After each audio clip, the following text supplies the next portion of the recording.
So, hello and welcome to the Ask the Mayor event, and can I wish everybody a happy new year. We hope you're all keeping safe and well, and thank you for taking the time to join us tonight. My name is Councillor Asma Begum. I'm one of the Deputy Mayors and I'm a Cabinet Member for Community Safety, Equalities and Youth Service, and I will be chairing tonight's meeting.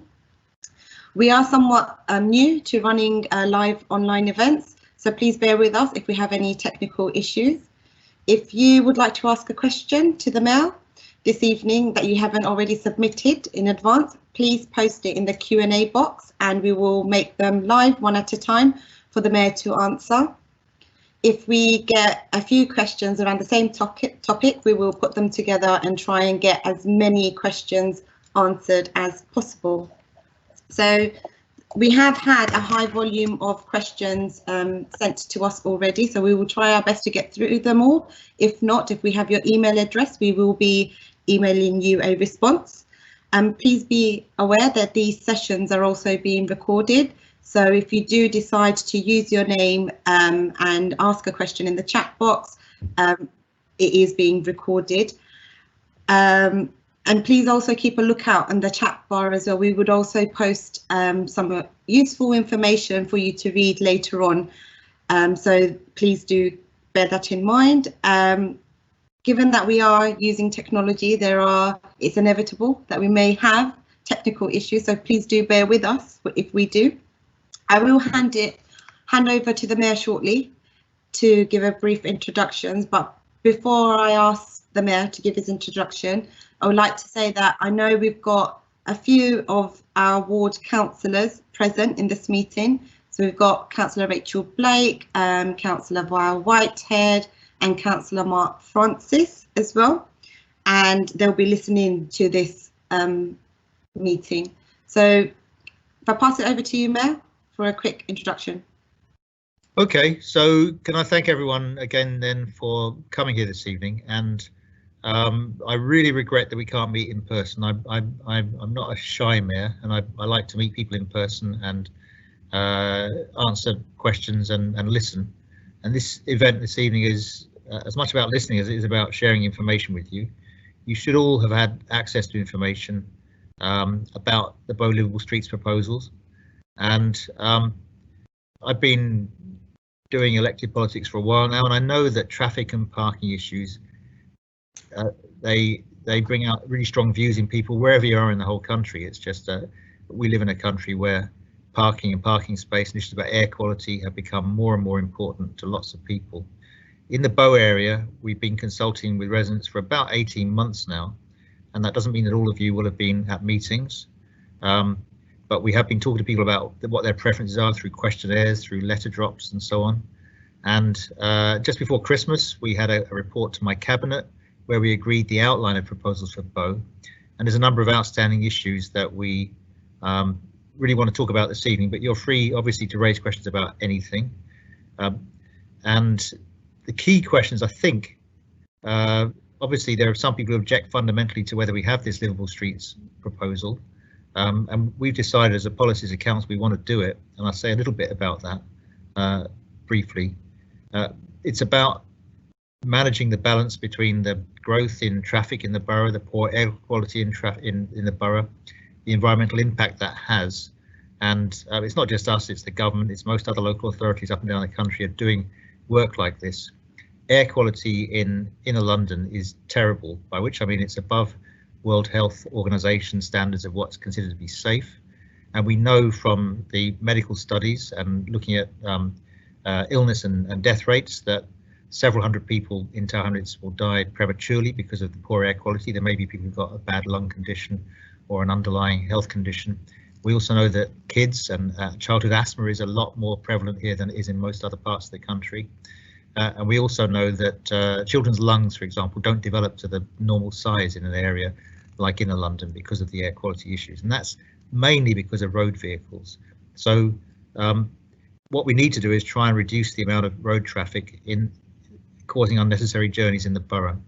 Now, if you live in the Bow area, clearly don't have to be a genius to see that a lot of this is caused by commuter traffic, which comes off the motorway whizzes through the side streets of Bow in order to avoid going down the main roads. Really helped by sat navs, so people in their cars, they just press the button and they go wherever the voice tells them to go. And that causes a problem because the sat nav tends to push people down side streets to a far greater extent than they used to be. What we're proposing with Bow Liveable Streets is to push people back onto the main roads. We won't get everything right, and the scheme that we're putting in will be what's called an experimental scheme, which means I think it's for 18 months. We can tweak it, we can change it as it goes along. In the end, we could abandon it. The two big questions we're talking about this evening are about the operation of what's called a bus gate at the junction of Roman Road and St Stephen's Road.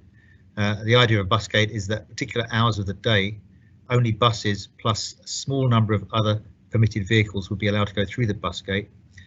The other closure, which was what's called a timed closure, would be on Coburn Road under the railway bridge, and again for a fixed period of the day on Mondays to Fridays, vehicles wouldn't be able to go through that unless they were one of a small group of exempt vehicles. There's no buses down there, so that's not a bus gate. Councillors, as Asma Begum said, have been engaged in these conversations and meetings and have met lots of you. Main objective this evening is to listen to you. As Asma said, and I just want to emphasise this because it's been a bit of a pain today, our IT has been a problem.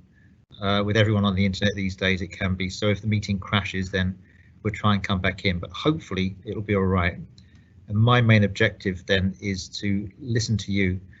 Perhaps I could just finish by saying that although the consultation with residents gave a pretty large majority in favour of 24/7 closures of the bus gate to other vehicles, so every hour of every day, 7 days a week, it's not a referendum, and we haven't agreed that. We recognise that there are reasons why people do need to drive, otherwise we wouldn't have cars, would we? And the proposal is that the times of operation, times of closures would be between 6 and 9:30 a.m. in the morning at the Roman Road, St Stephen's Road junction, and between 3:30 and 7 in the evening. And on Coburn Road between 6 in the morning and 7 in the evening, apart from the exemptions, of course. Now, we got a number of questions. This report will be coming back to my cabinet, as it's called, for a further decision on the 27th of January. There are questions about exemptions, about how this is going to be constructed, about the hours of operation, which I've just outlined. We can talk about those a bit again, about how the scheme's designed, and I guess about why we're doing this in the first place. Was that okay? Well, I've finished now, so I'm happy to answer whatever questions there are, and I'll do them to the best of my ability. I think, as Asma will say, or has said, if we don't get through all the questions, then we can do written answers. I'm happy to hold another event, although they take a bit of organising. We had over 100 requests, and then we expanded so it's full, it's set at 100. We've expanded to 150. I don't know how many people are actually present at the meeting, but let's see how we get on. So I can tell you we've got over 50 people that are present in this meeting. I should also mention that if members or residents do get kicked out of this meeting, please use the link in your email to rejoin as well. Yeah. Given the volume of questions that we have received in advance, Mayor, I would suggest that you keep your responses quite short. And we've limited this particular meeting to an hour, so short responses would be helpful so we can get through as many questions as we possibly can. So moving on, we've got a question from which we have received in advance. How will the timed closure and the bus gate be enforced to prevent vehicles abusing the closure, and how is the council going to police the compliance of the timed closure about motor vehicles passing through when they are not supposed to? Okay, it's a pretty simple answer actually, that we use what's called ANPR, automatic number plate recognition. So we have a link to the government database, which means that if a vehicle goes through, we'll be able to identify the owner of that vehicle, and they will be sent a penalty notice unless they're on a list of exempt vehicles. And that already happens on the bus gate, which is existing in Wapping, and another one which exists down at East India at the top of the Isle of Dogs.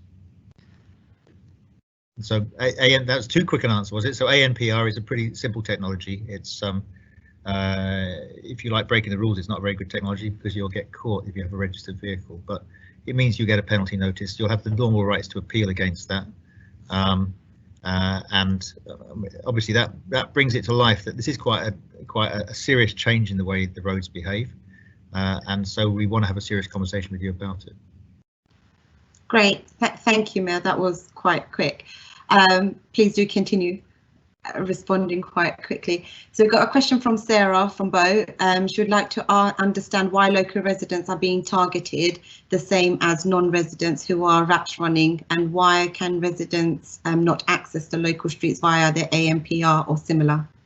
Okay, so Tower Hamlets Council, like other London councils and across the country, develop what's called a transport strategy, and as part of that we do a lot of analysis and studies, and as part of the Livable Streets proposals in Bow, we've done further analysis using ANPR cameras just to identify vehicles going in and out of the area, and from that we identify that something like half the vehicles going through Bow are commuter traffic, so they're rat runners you might call them, who come off the motorway, who go through Bow, who are going up to Hackney or avoiding the Mile End Road, and about half of them are local traffic, and what we find is about in the local traffic, about a third of the journeys in the borough are less than 1.2 miles. Lots of residents have very short journeys. Now, obviously, if you're an infirm person, and we're proposing that blue badge holders be exempt from the bus gate, then it's reasonable for you to use a vehicle.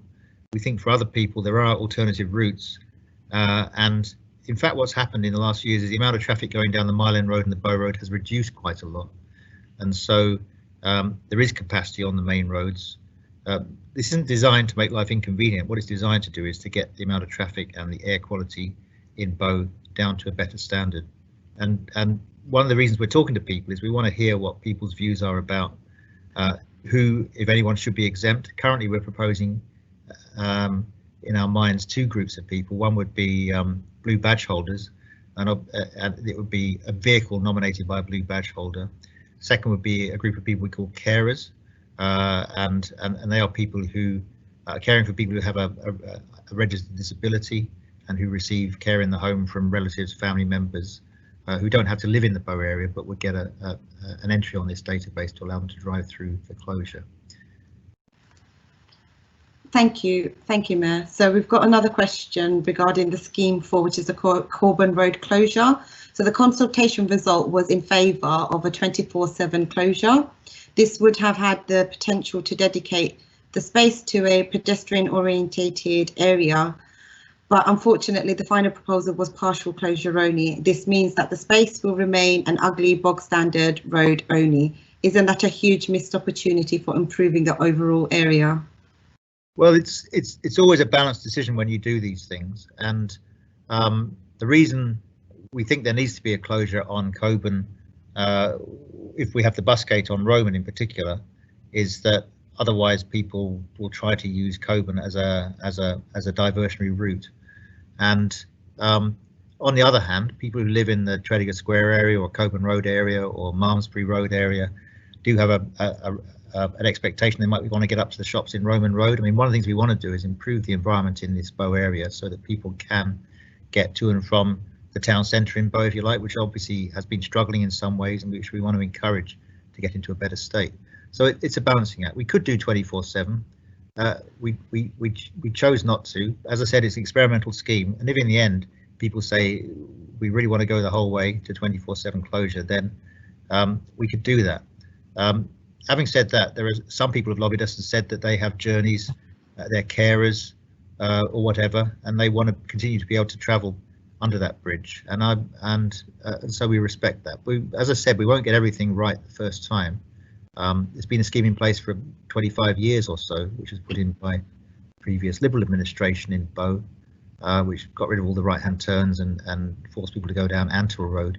One of the big changes with this is to stop people from being able to travel down Antill Road, because that has become quite a heavy flow of traffic, which causes an environmental problem for people who live in that area. Always a balancing act. Thank you, Mayor. So we've received a question in advance. So as a large amount of the dangerous driving and antisocial driving along Roman Road is done in the evenings at night, what are the advantages of opening the bus gate up in the evenings when traffic levels on the surrounding main roads will be lower, and thus the journey times will likely see no or little increase in time? Okay, and I think that's an obvious fair question. People often complain about people, they often complain it's young people, I've noticed quite a lot of older people as well, who drive too fast around our streets, particularly when the roads are quiet. And we do need to do something about that. I guess the main objective of this policy is to reduce the sheer volume of traffic going through Bow and to help improve the air quality issues.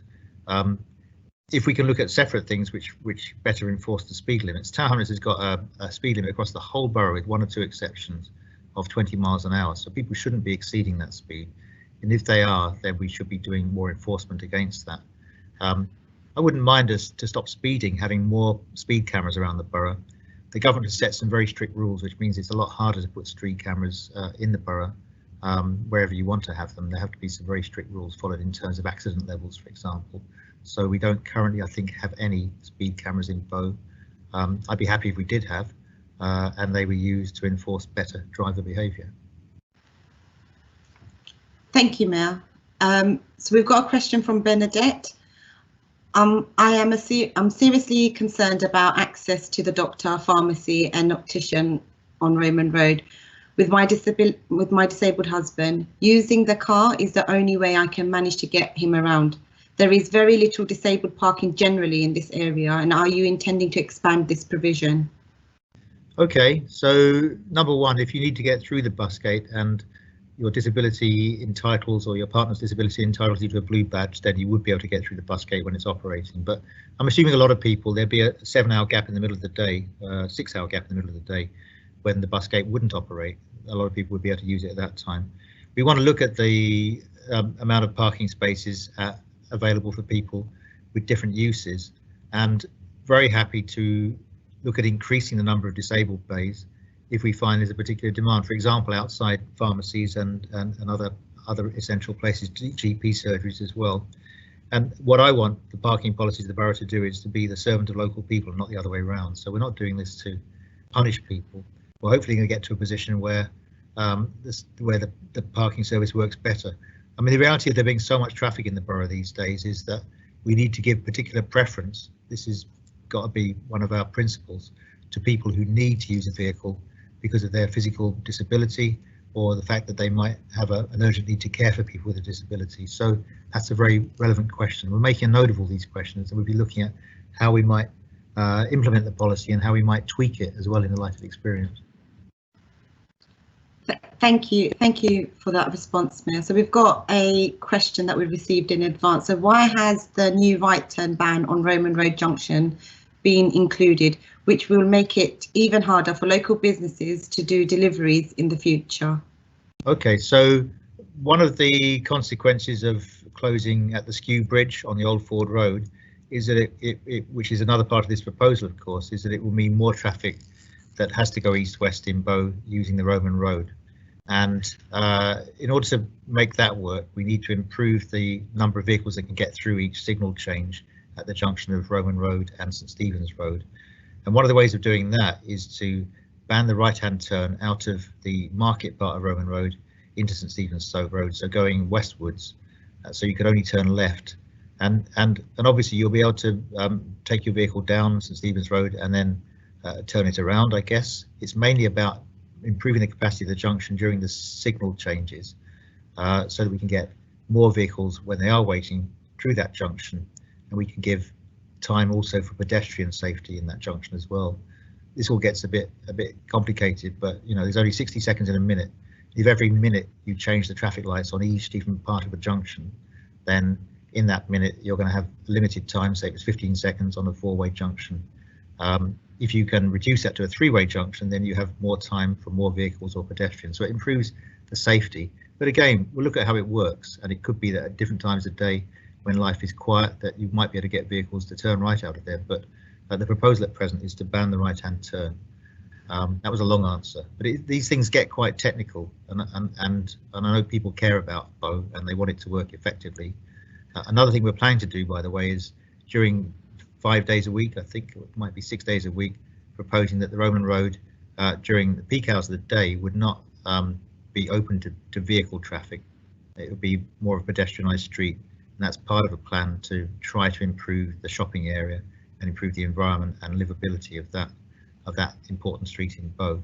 But again, we'll see how that works, and again, we'll learn from that. If it turns it into a desert, then obviously we'd look at that again.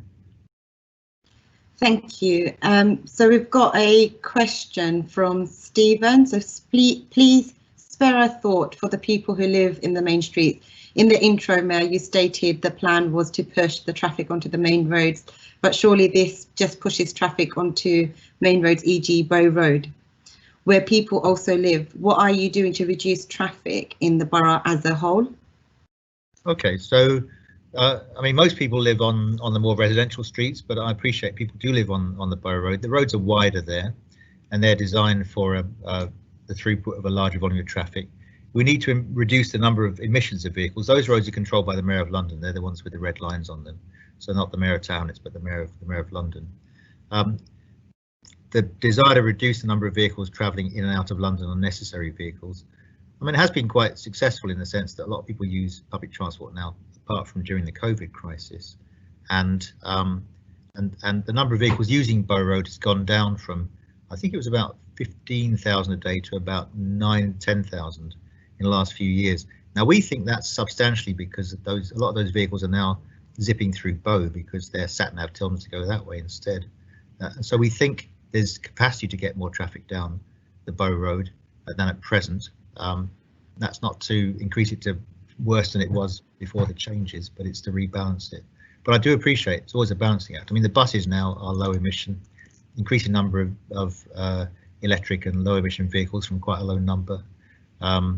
Number of people who find it makes sense for them to drive in their private cars into central London has gone way down as well. So things have got quite a lot better. There's another part of this answer, and I'm at risk of doing too long an answer, but it's about things like the school run. If you watch the school run in the borough, and I appreciate that some people live in one corner of the borough and send their kids to schools in another corner of the borough, you'll find that outside our schools there's a massive amount of peak traffic at school start-up time and school picking up time. I mean, a lot of people have a car, and I used to have a car, and I didn't deliberately get rid of a car because I don't like cars. My life changed and I didn't need one. I don't have one, but they're great things, cars, so I'm not anti-car. A lot of people who have a car will drive their kids to school, will collect their kids from school. It causes a big bump in the traffic. There are things about local driving behaviour which are quite a big deal as well. Really good if we can use this policy, but also get people to think about more sustainable ways of travelling and improving the quality of their lives. This is getting to a very, very long answer because I want to finish it by saying that I do appreciate that there are this is a working borough. People don't just live in a museum in Tower Hamlets, so they need to get to and from work, and people need quite often to use vehicles for work. So we're not trying to stop people from doing that. It's always a balance, and we need to talk to people and learn from what we're doing. It's about, in the end, improving the quality of life in Tower Hamlets, not about squeezing people out of the borough. It's possibly about squeezing more people in the borough because there's more and more housing being built, but there's not enough room for everyone to drive everywhere. So it's quality of life and sustainability. That was too long an answer, but I'll do a shorter one next, depending on the question. Brilliant, thank you, Mayor. So we've got an anonymous question. So outside of the closure times in Raymond Road and Coburn Road, how will the speeding and antisocial driving, which happens in the evenings and throughout the nights, be tackled? There isn't just the issue of commuter traffic and cutting through, but there is a large issue of speeding in the borough, which thus far has not been effectively dealt with. Yeah, and I've got enormous sympathy for this question. I've partly answered it previously with the question about why we don't have 24/7 closure on the proposed bus gate.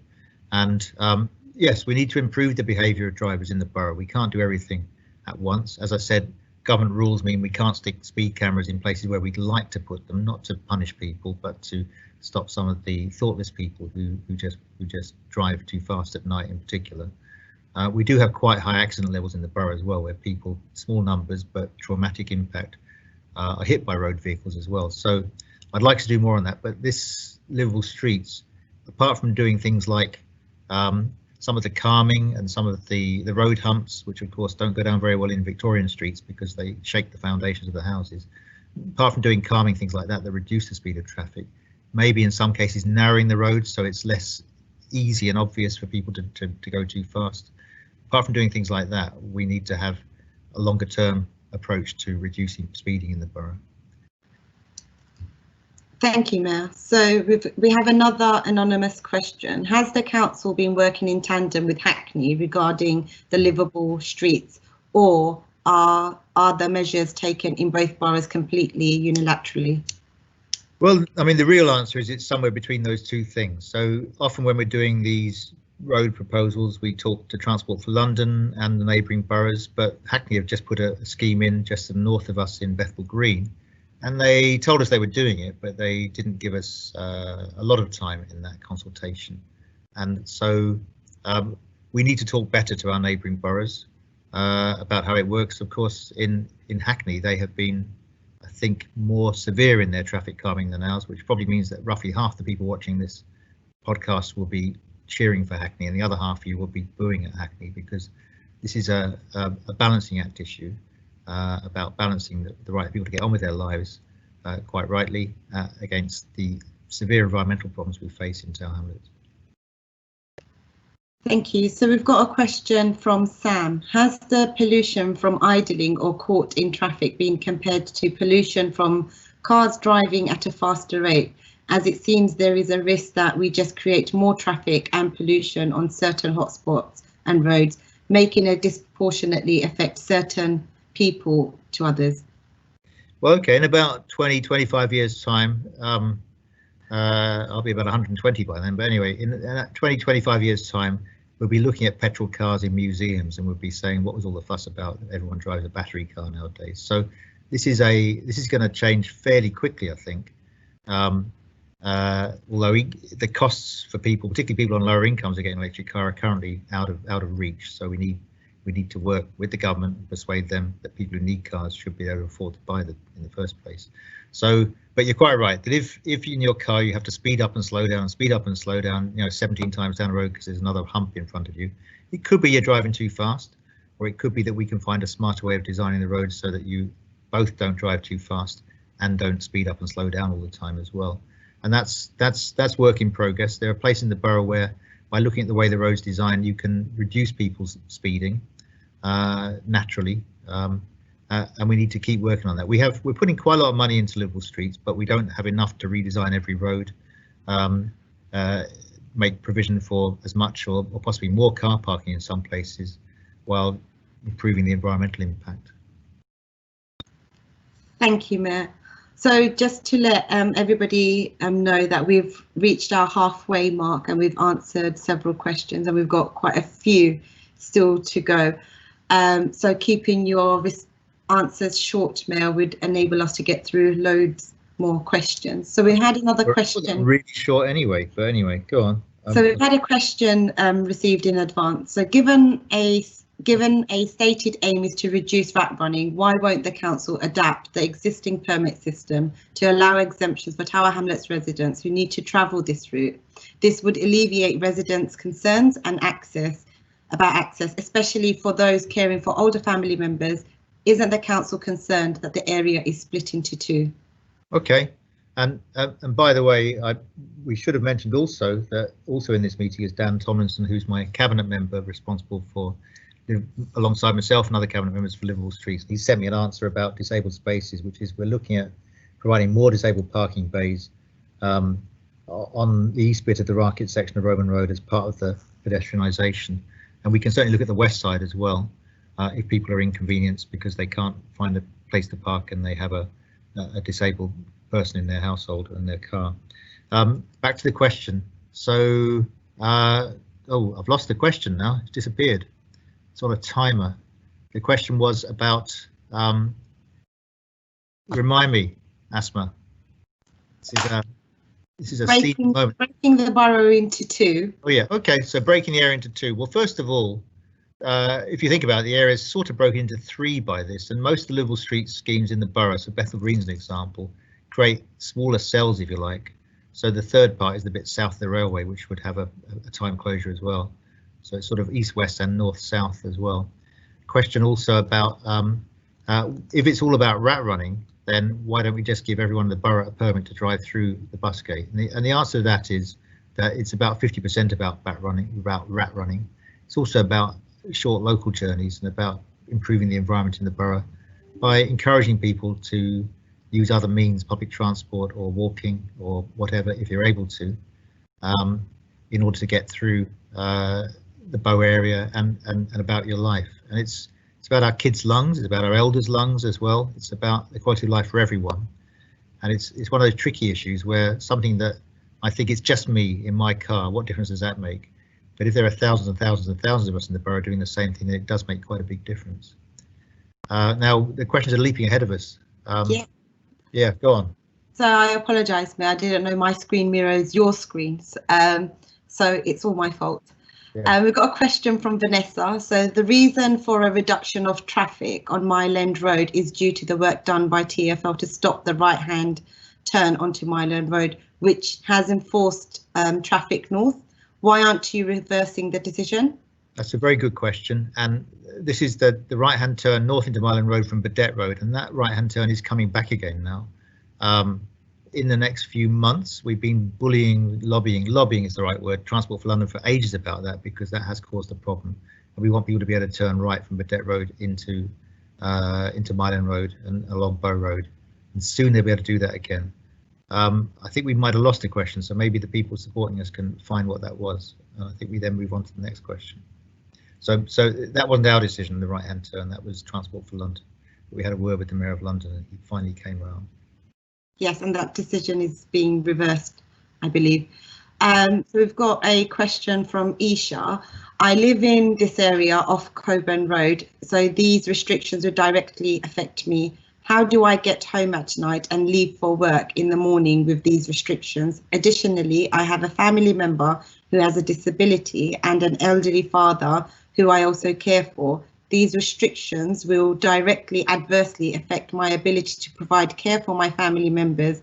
Why have you insisted on making my and my family's life harder? Okay, so there's two answers to that, two parts to the answer. The first one is, if you have caring responsibilities, then we're talking about a carer's exemption to allow you to go through the timed closure on Coburn Road. And the second part of the answer, and this would be caring for someone who's in that local area. Second part is that although the road under the bridge will be closed between those hours in the daytime, at the bottom of Coburn Road where it reaches the Bow Road, there'll be a new right-hand turn into the Bow Road, which means that if you want to travel west towards Whitechapel or the London Hospital or Stepney, then you'll be able to go down Coburn Road and turn right at the times when that road closure is operating. When the road closure isn't operating, then you'd have that right turn wouldn't apply at that point. So hopefully you would qualify for a carer's exemption, and I've talked to quite a lot of people in that Tredegar area, and if we reintroduce the right turn at the bottom of Coburn Road, then that reintroduces an easier turn to go west, because it's quite easy to go east from that area at present. Thank you, Mel. We have another question, an anonymous question. If the Skew Bridge is closed permanently as planned and a timed bus gate is installed on Roman Road, how do you propose I travel as a London taxi driver from my flat east of the Skew Bridge on Old Ford Road into central London? Also, why are you not allowing London licensed black taxis to travel through the bus gate as soon as some other London local authorities allow, so Hammersmith and Fulham, for example? Okay, well that would be a longer journey if you're used to just zipping down the Old Ford Road. I guess one solution would be to park to the west of the Skew Bridge, so you could then go to your vehicle and then travel into London from there. Another would be to look at your working hours, but another would be, obviously, if you couldn't do those things, would be to have to travel down to the Bow Road or up through Victoria, past Victoria Park and around that way. So, I mean, we've done some measurements on the times people would take for these alternative routes, and we don't think that they are more than 3 or 4 minutes. Now, you're going to trip me up at this point and say, aha, we had a gridlock the other week and it took 7 hours or something, and that can happen. Why are we not allowing taxi cabs through the bus gates? Well, if we had a way of identifying a taxi cab which was purely doing a local pickup rather than one that was driving in from Essex to central London, then that would be easy. If we exempt taxis as a group, then we'll have thousands of taxis going through the Roman Road junction. Looking also at whether we could have an exemption for electric vehicles, again, there's a challenge. because an awful lot of taxis are electric vehicles, and so this would become a taxi route, which is great if you're a taxi user or a taxi driver, but would mean thousands of additional vehicles potentially going down those roads. So I'm interested in hearing from people about people who will be disadvantaged and for whom we need to be sensitive and look at possible exemptions. Okay, thank you, Mayor. So we've got a question from John Haggerty.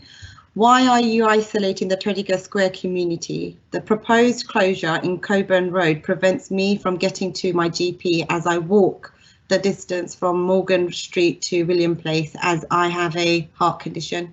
Okay, well, there would still be a couple of routes you could use in your vehicle, and it could be that you'd be entitled, if you had a blue badge, of course, which you may not have, to an exemption on that closure. But again, let's go away and look at that. I mean, the proposal is that the Busgate would be morning peak and evening peak, but Coburn would be all the way from 6 in the morning till 7 in the evening, so 13 hours every day. You could echo the same times as Roman Road, and it could be open during the middle of the day. The local councillors and the consultation came back with the view that we didn't want to do that. But if you have strong views about it, then let us know.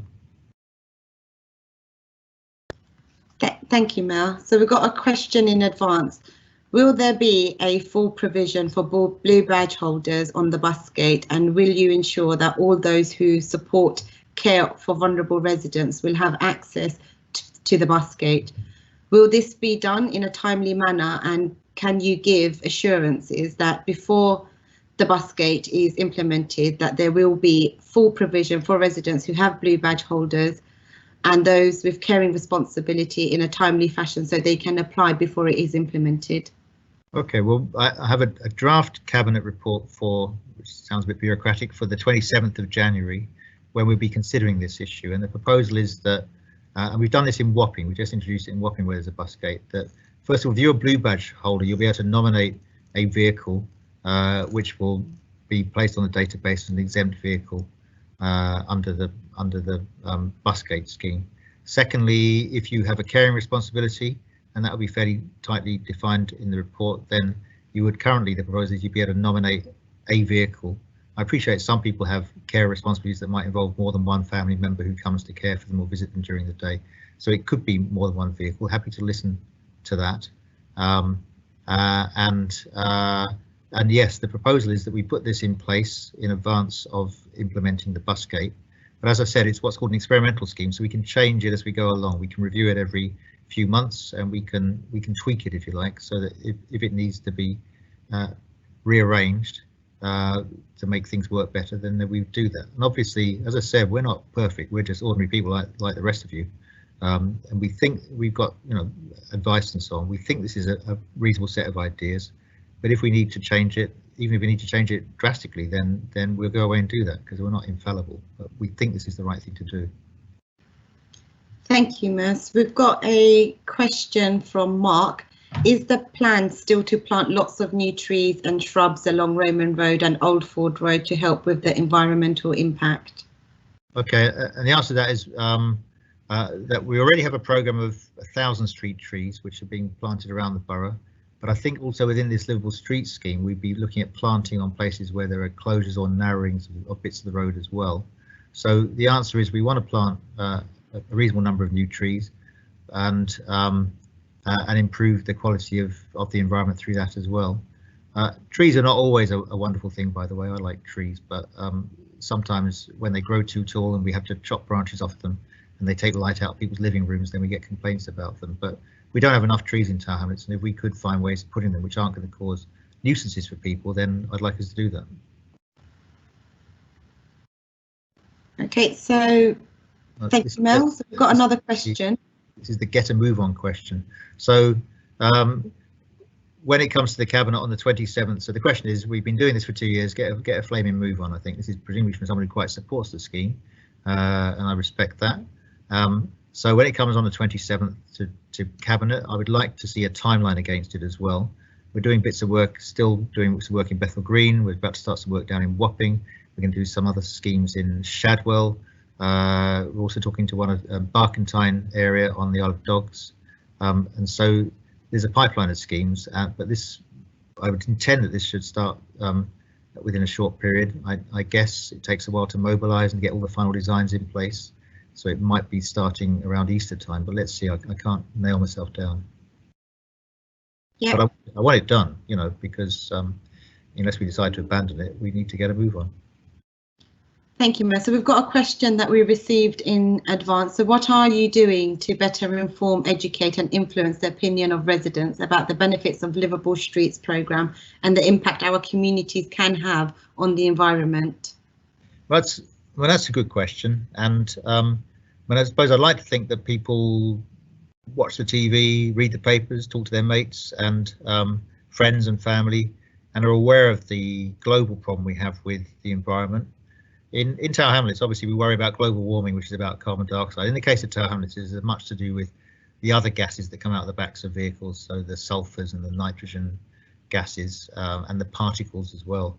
But I guess people just I think people know, but people need to know more strongly what the impact of this stuff is on the lungs of vulnerable people, on young people, on asthma conditions, and on our general quality of life, and that something has to be done about it. We're not here to indoctrinate people, but we want people to have information and make your own choices. And in the end, you know, you might there'll be elections coming up, and you might vote for people who say no, there's not a problem, let's all buy bigger cars or something. But I think the general direction of travel is towards people recognising this is a serious problem, and we're doing other stuff like our parking charges for larger engine vehicles are being increased, which is what most councils are doing these days. We want to encourage people to be thoughtful about their behaviour. Thank you, Mel. So we've got a question anonymously. So can you elaborate on the carer exemption? So my parents live with my siblings, but I help out. So will I be eligible? So do you want to talk about the blue badge exemptions, Mel? Okay, well, I think this is about two things. Obviously, if your family has a blue badge holder, then you'd be able to nominate a vehicle which would be exempt during the operating hours of the bus gate, or indeed the time of closure. If you have a caring responsibility, so you may live at the bottom of the yard dogs, but you have your mum or someone living in Bow who has a disability who you're a carer for, then you potentially qualify for that as well. On the carers exemption, which is I think the question about, we need to look at how that works, whether it should be one or maybe two identified people. It doesn't have to be two, it could just be one for a household. And as I said, the design of that should be in the cabinet report that is published, so you can all look at it, and comes to my decision-making body on the 27th of January. Did we lose another question? Go on. No, we haven't lost a question, Mel. Okay. So we've got another anonymous question. What about the motorbikes and bicycles? Will they be excluded too? I think bicycles are okay. Motorbikes, I think, are included in the closure. That's my current understanding, but happy to take that away and look at that. We don't have massive motorbike problems, but obviously the courier issue is and everyone's getting pizzas these days apparently is an issue with motorbikes. Carlton, I know Carlton because I did a video meeting with Carlton and a number of other people. Why are we closing Roman Road Market daily when every shop is against this? Well, it would be. I'm not convinced that every shop is against it, and I'm deferring to the advice from the councillors in the Bow East area who I think supported this proposal, and it's currently closed on the 3 days a week when there's a street market. So I guess this would be increasing it to include the non-market days. Not convinced it's quite as bad as you think, because there will be a delivery time earlier on, and it will finish in the mid-afternoon or maybe the early evening. Another question. So we've got another anonymous question there. So are there plans to help pedestrians cross the A12 by Wick Lane to access the Greenway and Olympic Park safely? There have been some changes, but it still feels risky to run across the road timed with when the traffic lights are red.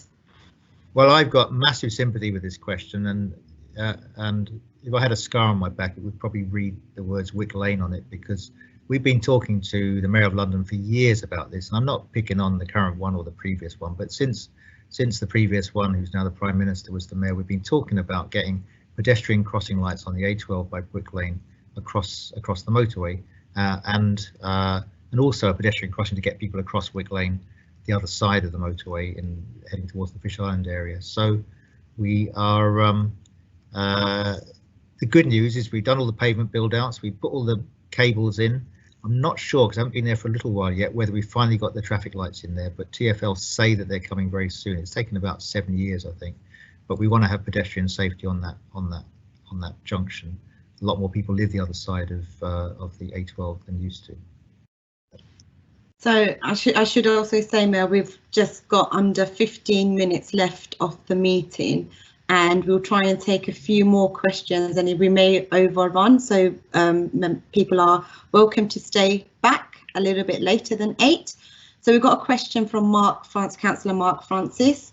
As one of the local councillors, I agree the commuter rat running could be stopped, but I'm really concerned applying this bus gate restrictions on our own local residents as well. It doesn't fully appreciate the very legitimate car journeys that some residents make in the mornings that don't have any sensible public transport alternative. Why does it make sense to force residents in the Bow East ward to have to drive east onto Cadogan Terrace, or the A12, and before driving back west along Victoria Park Road or the Bow Road instead, or just straight down Roman Road or Old Ford Road? Quite technical. Yeah, no, okay. Well, I think that in the presentation earlier, I've sort of gone some way to answering that question. And I know that Mark, who represents the Bow East area, together with the other two councillors, Rachel and Amina, work very hard to represent their community in that area. I know there's some strong views about this. We think we've probably got the balance right, but of course the alternative view would be to allow a permit for every car owner in the whole Bow area to have a permit to go through the gate. We think that would be excessive in the sense that it would mean the scheme would become very congested very quickly. And as go back to the point that roughly half the journeys in the area are very short journeys. And what I want is a scheme that allows people who have a physical need to use their vehicle to get across Bow at that particular time of day, while reducing the environmental impact of the changes. But I do appreciate and I respect also that Mark has given prior notice indirectly that this is a position he's now adopted, and I respect that position. Hammersmith have got an exemption scheme for residents, and it's a good populist thing to do, but it doesn't necessarily improve the quality of the environment in the area. So it maybe we'll have to disagree on this, but if there's a proposal which is a concrete proposal that says this is a scheme that could work, that is not going to degrade the whole bus gate scheme and the time closure scheme, and it will help local residents to improve the quality of life in the following ways, then I'm happy to look at that. But let's talk further. Thank you, Mayor. So we've got a question from Joe. What improvements will be made to the local area to make it easier and safer to get around without a car? Okay, so Joe could be one of the Joes who lives in Antle Road, but maybe not. There are other Joes around. It's not the only road with Joes on it. There are a number of proposals to improve pedestrian routes, and if you read the documents that's on the internet for our proposals for livable streets in Bow, they include a number of quiet routes for pedestrians to get to and from places like Mile End Station, to go east-west. Obviously, the Skew Bridge, whatever your other views about it, will make that road into a far more pedestrian-friendly road, as it did indeed to the Old Ford Road to the east of St Stephen's Road as well. I think we noticed big decreases in traffic going down there. A residual concern is obviously about Tredegar Road. There's some work also to go north-south through Tom Thumb's Arch and down towards Bow Road Station as well. Widening pavements in some places, more trees as well. I think, as I keep saying, it's about a balancing process. And I think the evidence from other parts of London is that, and the other bits of towns where we've done this already, is it does improve the environmental quality. Can, as Mark and others have highlighted, have some negative impacts as well. So we need to keep talking about that. Thank you, Mayor. So we've received a question in advance. The final design includes a priority giveaway under the rail bridge on Fairfield Road. which will make it even harder for residents to access their homes if they rely on vehicle access. So why has this been included? Okay, well, I'm not convinced that that particular change will make a massive difference. It's one of those things where you have, for example, a narrowing where it says gives priority to the vehicle coming in the opposite direction. And as I understand it, the purpose of that, which was consulted with the local members, local ward councillors and community, is that there will be a desire from some motorists to rat run or to go up Fairfield Road to avoid any congestion at the Bow roundabout. And by giving priority southbound, it will discourage that a little bit. In the end, it may not make a lot of difference. It's just past the bus depot. So let's see how it works. It's been included for that reason. But I don't think it'll make it harder. It might just mean waiting a few seconds while a vehicle coming the other way has to go get priority and go past you before you can go northwards on your journey. Thank you, Mayor. So we've got a question from Charlie. To what extent does the Liveable Streets programme support the objectives? Oops, it just jumped. The objectives of the climate emergency declared in 2019, and what progress has been made in general on the objectives of the climate emergency? Okay, so don't have enough time to go into detail on question 2 really, but the first one, this is part of the package of changes which will help to address indirectly and directly the climate emergency proposals, both by improving the environment in the area, by soaking up some of the CO2, by reducing some of the unnecessary journeys, and by encouraging people to use more public transport, while, as I keep saying, hopefully not impeding people going about their proper normal journeys. Balancing act, as I keep saying as well. Progress on the general objective for climate emergency, there's been quite a bit. So the climate emergency globally is about carbon emissions. So the borough has a carbon target, which is about removing becoming a net zero carbon emitter as a local authority ourselves, encouraging new buildings to be carbon sustainable, and looking at other behavioural issues which will help improve the carbon footprint of Tower Hamlets. We are quite a big emitter nationally because of our history of older vehicles and big uses, but we have stretching targets and we need to keep pushing on those. Thank you, Mayor. So we've got another question from the man on the 339. So the scheme has caused lots of division within Bow on many levels: cars versus bike, rich versus poor, old versus young, and lots of other ways. What will you do to reverse this division? Well, that's a good question, and I think a lot of people are fearful that all the change in the area. So some people say this is just a sort of conspiracy by posh people to squeeze other people out of the area. Other people say that nothing of the sort. So I think we need to do a lot more work through our young people, through community development, through community cohesion initiatives, as they're called. That sounds a bit highfalutin, doesn't it? But how do we get people to talk to their neighbours? And how do we deal with the real issues of sustainability, which is another long word, but what it tends to mean, the more I look at it in my journey in Tower Hamlets, is it's got a lot to do with poverty and social exclusion, about people not having enough to live on. So what we need to do as well is improve the quality of life in Bow, so that people who are already in Bow can afford to continue to stay to live in Bow, and that future generations can get a better quality of life. And what I don't want to see happen is a scheme that squeezes people out of Tower Hamlets, and I don't think this Liveable Streets proposal on its own will do that. I'm very concerned that the housing market is squeezing people out of the borough, but that's another matter for another evening, I think. Thank you, Mayor. So we've got another anonymous question. The Mayor mentioned the switch to electric vehicles as helping to reduce pollution, but what about the introduction of charging points? I want to get an electric vehicle, but it doesn't seem that there's any danger of getting but it doesn't seem there's any danger of getting a charging point anywhere near me soon, so it's not helpful.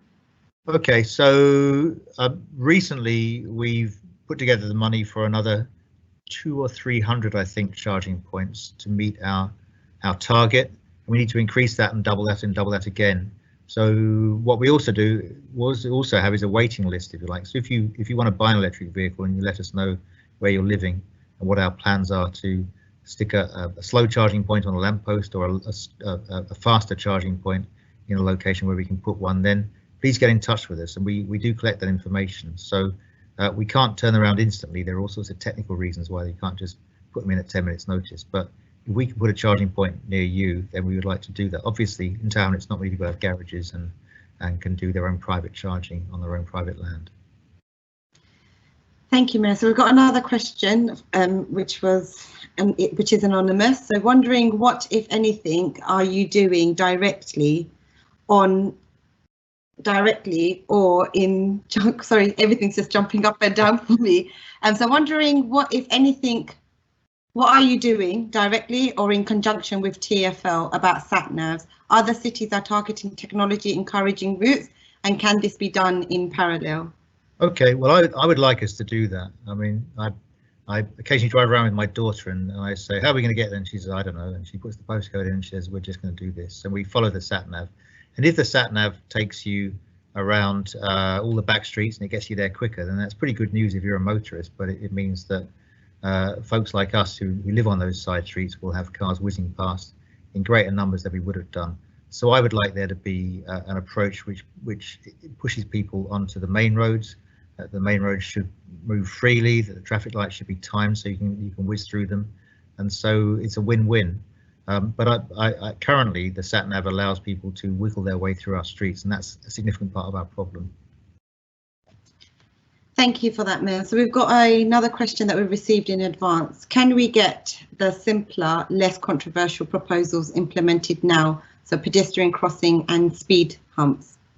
Okay, and I'd like us to do that. We have a set of a programme in different parts of the borough, and on the 27th of January, I want to see a timeline for when we can start doing this bit by bit by bit. We have a main contractor and they have limited capacity to do all the bits we want to do. There are some boroughs like I think Hackney have been putting concrete blocks and wooden tubs down, and we've tended to do the more permanent stuff. And we can look at the balance between those things, but yes, I'd like us to get a move on. But I'm not going to. One of the annoying things about becoming the mayor, and you know, it's otherwise a wonderful experience, of course, is that things you can write on a piece of paper sometimes take an awful long time to happen. There's procurement issues, there's finance issues, there's legal issues, there's design issues, and they can take a while. I'm expecting to hear tomorrow that it's going to take longer than I want it to take, but I'm expecting to be pushing to have it as soon as we reasonably can. Shall I move on to the next question? I'll do a question for you. Okay, so the question is, given we've experienced Skew Bridge being shut during lockdown 1, what lessons have been learned from the displacement of traffic from Old Ford Road onto neighbouring Roman Road? And I think that's a good question. Certainly it's complicated at present because obviously a lot of people aren't going to work, but a lot of people who are going to work are using their cars because they don't feel comfortable on public transport. And what we found with the Skew Bridge closure was that things were really quiet for a while, and then suddenly they built up and Roman Road got very congested. And in the end, we took the Skew Bridge closure out. We're doing some changes at the junction of Roman Road and St Stephen's Road, including the banned right-hand turn, which we talked about earlier, and including reallocating some of the parking bays on Roman Road as it approaches St Stephen's Road from the west, and looking at the curb lines and the design of that junction so we can get better traffic light timings into it. When you put in a scheme like this, it takes a while to settle down, but we'd aim to sort of tune it so it works better with time and improves the capacity. In the end, what we want is people who are otherwise wonderful people who live in Leighton or other such places don't zip through Bow, but they instead stay on the Bow Road, and that would reduce some of that congestion and pressure. Great, thank you for taking that question, Mayor. So we've received another anonymous question. So we still haven't discussed different types of vehicles on our streets. So HGVs get stuck on the Tredegar Daily as they can't make Stephen or Coburn turn.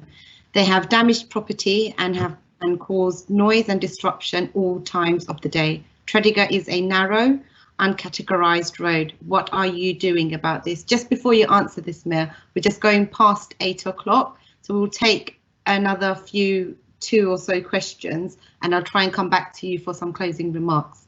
Okay, I'm happy to stay here till 11 PM, but I think the staff will go home and riot at that point.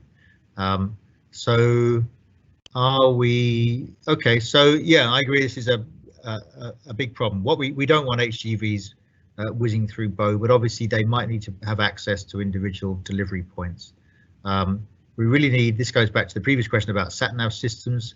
a sat-nav in an HGV should not take you down a narrow country lane. It should be designed sat-nav in a way that keeps HGVs on HGV appropriate roads.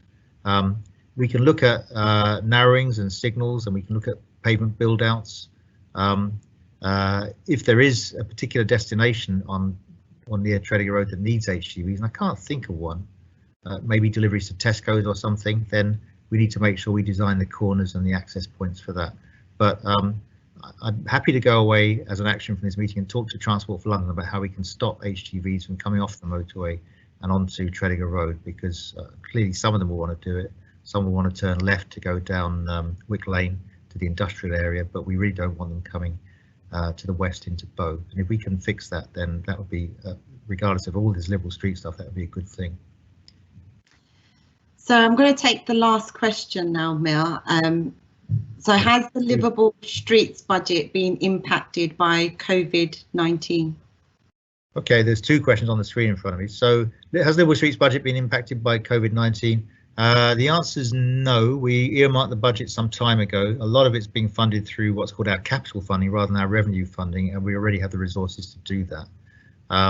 So currently that's not the case, that we have a problem with the Liveable Streets budget. There is an indirect problem, which is we did get some extra money from Transport for London for the Bow scheme. We got another fairly large sum of money to do further pavement enhancements and planting and stuff. And because Transport for London got into a difficulty because no one travelling anymore and their income going down the plug hole, we lost that. We've replaced some of it with other sources of funding. So it does have an indirect impact on the Bow scheme. The next anonymous question, which is about many Bow residents rely on buses, what are we doing to help bus passengers? Well, and the answer is that we are, okay, there's a bit about Bow Road as well. So the bus gate should make it easier for buses to get east-west through Bow. The main route is obviously the 8, there's also the 339, and as you get to Grove Road, there's 2 or 3 other routes as well that go down there. So we should get better access on that. More car trips on Bow Road. Well, currently Bow Road has bus lanes, 24/7 bus lanes down a lot of it. There's been some complaint from some of the shopkeepers down there that it's stopping their shoppers from parking, and we've been doing some lobbying of Transport for London to mitigate that. But currently we have better bus access down the Bow Road and the Mile End Road than we have in the past, and I want that to continue, because buses are a really important part of our transport network. We need more people to use them. Thank you, Mayor. Yes, another question did slip in just there. Would you like to have an opportunity to wrap up, Mayor? Would you like a few minutes to wrap up before we end this meeting? I guess I should say a couple of things. I've got a note of 1 or 2 things I meant to be saying, but I'll start by saying I've enjoyed being here, although it's pretty weird speaking into a computer screen and not being in front of all of you. And I'm looking forward to coming back to meetings in Bow if the COVID crisis is over and we can see each other face to face, and you can tell me what you think. And I'm a human being like anyone else, but as the mayor, it's a powerful position. I need to be held to account by people. So I want to thank everyone who's been here today to attend. We're going to update the webpage and the frequently asked questions page for Bow, and we'll provide a written response to all the questions received we haven't been able to answer this evening.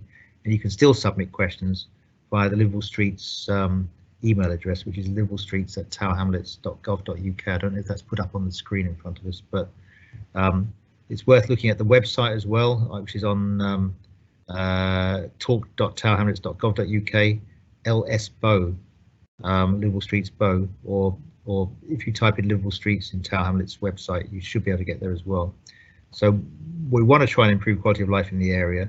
We're doing 17 areas in Tower Hamlets, which is about 60% of Tower Hamlets. We've got 8 on the go at present, which is why there's a bit of a backlog, or a bit of it's going to take longer than I'd like. But really appreciate your coming here this evening, and I think that's it. What have I forgotten to say, Asma? You've pretty much rounded up, Mayor. The only thing I would like to add is that I thank everybody for joining. We've had a very big turnout, from what I can understand. We'll appreciate your feedback, given the fact that we've gone online, and the first few events that we've had, we really do value your feedback, and it helps us make these sessions better. And all the questions that were submitted in advance, if you've got your email address, we will be able to email you back with a response, and we have gone through quite a few here, and as the Mayor has alluded to, you can still submit questions online as well, and we will try to get back to you on that as well. So thank you very much for joining us. Take care. Thank you.